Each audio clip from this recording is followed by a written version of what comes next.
Iraq was home to some of the world's oldest civilizations, and ancient priceless treasures from ancient Babylon, Assyria, and Akkad. But decades of war have looted these treasures. Now an international team of archaeologists must turn detective to get them back. Trying to recover a lot of artifacts, and we need all local and international resources because we still have some gaps. When the Islamic State occupied Iraq starting in 2014, they stole thousands of these artifacts from Nimrud and Mosul.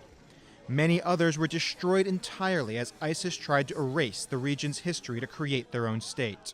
But liberating this territory did not end the looting. I have seen people accessing the site and bringing objects with them.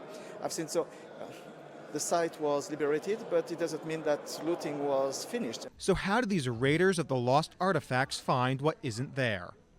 International experts have created 3D models and used satellite images to create a roster of artifacts.